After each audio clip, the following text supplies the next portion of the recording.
dalam tahap inilah saat ini, di detik-detik menuju 2021, kita diajak bersama untuk belajar dari kisah Daniel, untuk membuktikan keberadaan Allah sebagai penyelamat kita yang sejati. Jemaat Tuhan yang terkasih, kita tadi semua buka Alkitab dan kita baca. Dia punya awal sebelum kita baca, dia bilang Daniel di goa singa. Jadi saya pikir saya tidak akan susah dalam membicarakan ini, karena tanpa terkecuali semua di sini pasti tahu kisah Daniel di goa singa. Kecuali anak kecil yang belum bisa beromong, yang sendiri bisa kasih tahu mungkin. Semua pernah sekolah minggu, amin, saya yakin. Semua rajin gereja, amin, saya yakin. Ini cerita sangat terkenal. Dalam kisah Daniel di goa singa ini, kita diajak untuk bersama-sama melihat bagaimana Allah menyelamatkan hidup Daniel dan bagaimana Daniel menunjukkan hidupnya sebagai pengikut Allah yang sejati. Kisah ini dimulai dari kehidupan di mana Daniel dan bangsanya berada pada masa pembuangan. Tetapi meskipun dalam masa pembuangan, dia bukanlah orang yang ditindas. Dalam tanda kutip, dia jadi budak, dia diperintah harus angkat ini, angkat itu. Tetapi oleh karena ketaatannya kepada Tuhan, ia mendapatkan pandangan khusus di mata Raja Darius saat itu. Ketika itu terjadi, Raja Darius memilih wakil-wakil raja yang ditempatkan di antara rakyatnya. Di antara begitu banyak wakil raja, ini masalah goa singa ini dimulai ketika Daniel dipilih menjadi salah satu dari 3 orang terpercaya. Kalau kita bilang pimpinan, dari 3 pimpinan. Dari begitu banyak wakil raja, ada 3 orang yang dong mesti lapor di ini 3 orang dong baru bisa 3 orang yang bawa raja. Orang dong bilang kurang ajar. Ini Daniel, dia bukan kalau Indonesia dia bukan pribumi, dia bukan asli Indonesia, mah datang dia mau perintah sangkaton. Dia pun enak lah. Ada iri hati, ada kecemburuan yang dimiliki oleh para pejabat-pejabat. Mereka bilang, sonde bisa pikir cara ke mana, katong harus kasih celaka, kasih hilang kepercayaannya Raja Darius kepada ini Daniel. Kalau sonde selama Daniel ada, katong hidup sentenang. Akhirnya dong menggunakan dong punya bakat, otak, serta lidah yang tak bertulang untuk putar dong kata-kata, kau putar ame sang raja, kau kas keluar larangan. Siapapun tidak boleh menyembah satu dewa pun kecuali Raja Darius. Mereka pukul talak pas di Daniel pun kelemahan menurut dong, tapi menurut ketong orang Kristen adalah kekuatan. Dong tahu pasti bahwa sejak awal Daniel tidak akan pernah meninggalkan dia punya Allah. Itu berawal waktu dong awal-awal datang ke suruh makan daging mah. Daniel bilang sonde, katong makan sayur-sayuran sekarang kan bagi gemuk. Dan belajar itu, oh in Daniel dia senakan hianati di Allah. Caranya supaya Raja Darius suka dia lah. Katong buat seolah-olah dia hianati Raja Darius. Dan yang raja, tolong dong. Ini katong tahu raja ini paling hebat, katong semua berkumpul, katong semua sepakat supaya selama berapa hari, berapa bulan, berapa hari,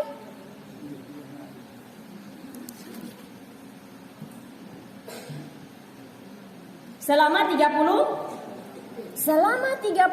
hari jangan ada yang menyembah dia punya dewa kecuali menyembah Raja Darius. Nah, ini terjadi untuk menjebak Daniel. Pada dasarnya Raja Darius ini dia sayang sekali sama Daniel karena susah dapat pejabat yang seperti itu. Tapi Oleh karena ungkapan-ungkapan yang begitu menggoda, wah, pengakuan akan kekuasaan saya, dia tidak menyadari niat jahat para pejabat. Akhirnya dia kasih keluar. Apakah Daniel tidak menyadari itu? Daniel sangat menyadari hal itu. Tapi apakah dia takut? Apakah dia menghindar? Tidak. Sekalipun ia tidak takut dan tidak menghindar. Dan pada titik ini, Daniel membuktikan imannya kepada Tuhan. Dia tahu kalau dia tidak ikut itu aturan dari Raja Darius, dia pasti akan masuk gua singa. Tapi dia tahu pasti kalau dia kasih tinggal Tuhan, lebih dari gua singa dia akan dapat. Gua singa itu sudah nyarikan lebih dari gua singa. Pahami sendiri, sulit. Segala hal terjadi. Giliran raja lihat ternyata Daniel yang di bawah, mau menyesal tiada guna. Dalam pembacaan ini ditunjukkan penyesalan raja. Ditunjukkan rasa sedih raja karena harus membawa masuk Daniel ke gua singa. Sampai-sampai dia berpuasa. Tapi Daniel tidak takut. Dan ketaatan Daniel inilah, keteguhan hati Daniel inilah yang menggerakkan raja pada pengakuan kepada Allah yang Daniel sembah.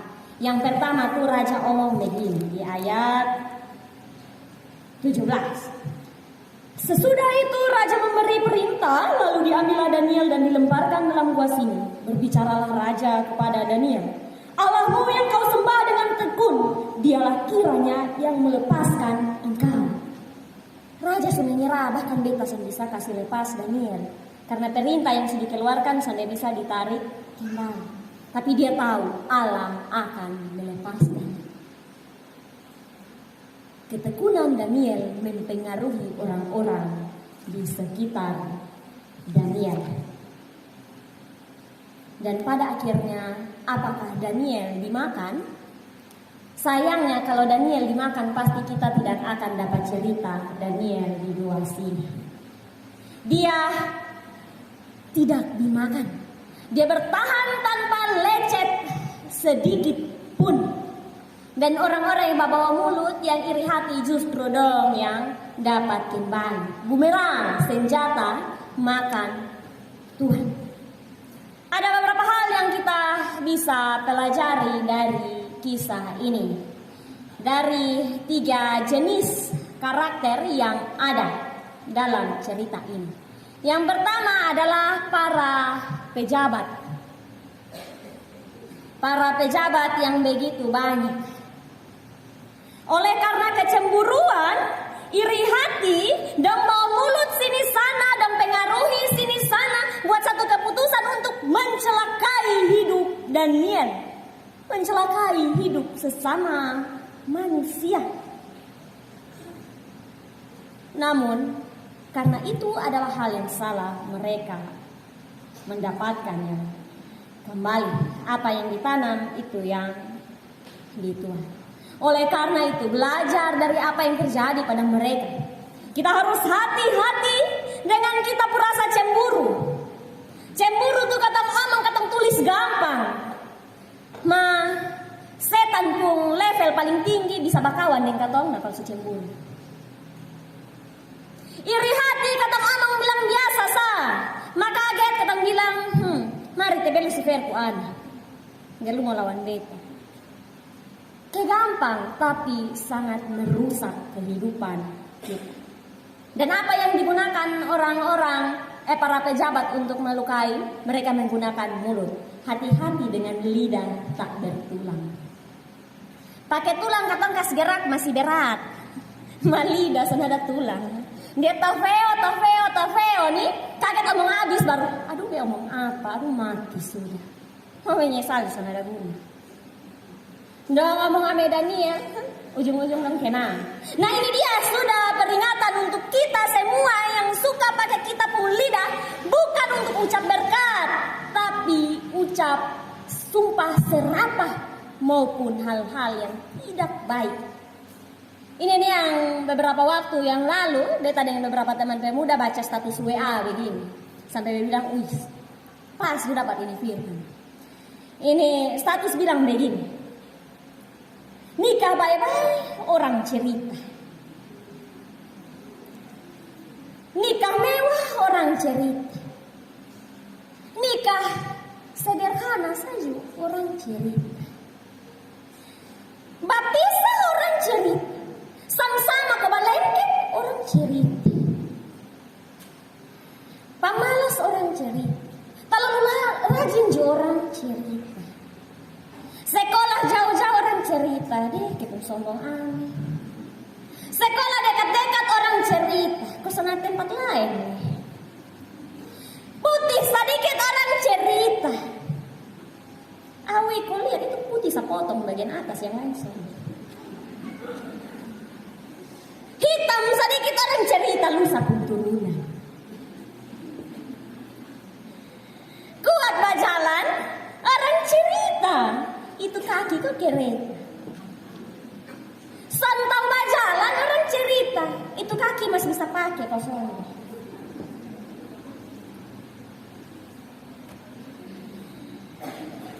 Belum ada anak orang cerita di subur kosong. Anak kalau banyak orang cerita. Wih dong kuat tuh.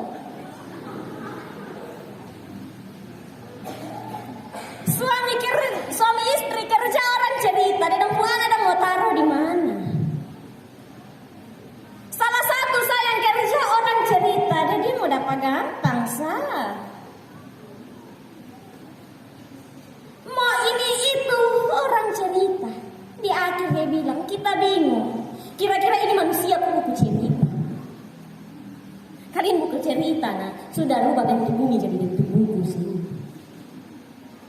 Kok semua orang cerita nah? Bingung Jo. Mau kiri kanan salah. Maju mundur salah. Nah ini harus kita perhatikan. Ini kita pikir kas enak mulut. Duduk berkumpul, son enak kalau sonde ada yang dibicarakan. Lebih basong omong tadi khotbah apa? Atau lu rencana masa depan apa? Daripada omong orang, sayang, bekas tahu. Omong orang enak, madap omong sonde enak. Takut juga tak tahu lah orang omong tuh dia pun sakit, babekas. Harus diingat. Kemudian yang kedua dari sang Raja Darius. Oleh karena kurangnya pertimbangan yang baik, pertimbangan yang mendalam, ia termakan oleh rencana para pejabat. Menyesal sonada guna, tadi beta ada sini. Tetapi ada satu hal yang kita bisa pelajari dari Raja Darius. Dan kita harus ingat baik-baik karena kita orang Kristen. Raja Darius pada saat itu bukanlah orang yang menyembah Allah kita. Dia hanya mengenal Allah melalui Daniel. Tapi dia percaya bahwa Allah sanggup menyelamatkan. Darius saja percaya, masa kita ragu? Kalau kita ragu, nah coba cek ane itu KTP, itu Kristen tuh masih bisa tak tulis kosong. Cek sana. Jangan sampai karena agama itu syarat kita bisa hidup dengan damai sama. Makanya kita beragama. Hati-hati. Karena Kristen KTP sangat banyak. Kemudian yang berikut adalah hal yang perlu kita teladani, yaitu dari Daniel. Ia punya sikap yang wajib kita pelajari dan wajib kita ikuti. Yang pertama, setia. Oleh karena kesetiaan dia disukai oleh Raja Darius. Oleh karena kesetiaan ia disukai oleh Allah dengan hubungan karib. Mau hujan, angin, badai apapun, dia sadar bilang, aduh ada hujan gerimis, dia bisa pergi gereja. Aduh tadi beta terlambat makan, jadi beta harus makan ini saat. Padahal ini saat satu gereja. Aduh beta belum beli baju baru, nanti pakai baju yang sama orang bilang apa? Jadi nanti sabar pergi gereja. Mau hujan angin badai, topan gempa bumi itu, Daniel dia tetap sujud menyembah Allah. Ia setia. Itu hal yang mahal, butuh perjuangan kita pu hati dan kita pu otak. Kemudian yang berikut adalah bertanggung jawab. Sonde peduli mau di mana sebagai siapa. Ketika dia sudah diberikan tugas, dia tetap mau lakukan. Buat apa dia bekerja dengan loyal di tempat di mana dia adalah bangsa yang terbuang? Dia bekerja untuk Darius pada saat itu. Buat apa? Dia bukan di tempat. Lebih baik tapi kumpul bepu apa kok? Perang dong supaya menang. Tetapi ketika dia diberikan tanggung jawab, dia lakukan. Untuk kita yang diberikan tanggung jawab sebagai orang tua, diberikan tanggung jawab sebagai anak, diberikan tanggung jawab sebagai pelayan, diberikan tanggung jawab sebagai apapun, jangan anggap remeh. Karena sekecil apapun tanggung jawab itu membuktikan siapa kita dan di mana kita harus berada setelah kehidupan di dunia ini. Kemudian yang berikut adalah iman. Tadi saya singgung soal iman. Iman kepercayaan yang penuh membuat ia tidak gentar. Mau singa besar karmanapun ia tidak gentar. Mungkin pada saat itu Daniel bilang, "Neo, mau mati saat ini juga mati dalam Tuhan." Tapi Tuhan tidak meninggalkan ia sendiri. Imanmu menyelamatkan. Tadi malam sempat bahas dengan satu KKP muda bilang, imanmu menyelamatkanmu. Beta kalau bahas panjang kali lebar nanti 2021 jadi omong begini.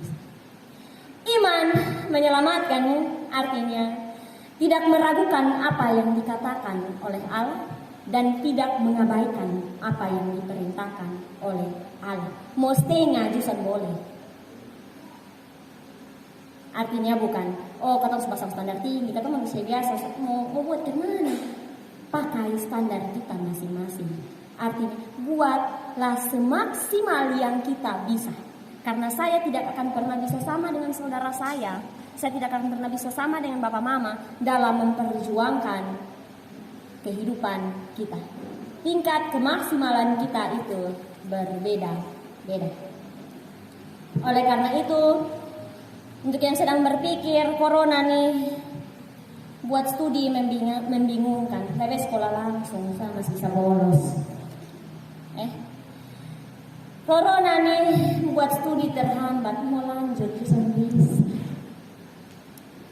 Buat kerja sampai stabil, buat usaha sampai lancar. Kena PHK, penghasilan berubah. Jemaat Tuhan, sekalipun kelihatannya begitu mengerikan seperti buah singa, tapi tetaplah bergumul bersama Tuhan Allah. Ia adalah Allah yang tak pernah tinggalkan kita dan Ia penyelamat kita yang sejati. Ia akan bersama dengan kita. Seperti Ia berjuang bersama kita hingga penghujung 2020 ini, Ia juga yang terus bersama kekal selama-lamanya. Tuhan memberkati kita. Amin.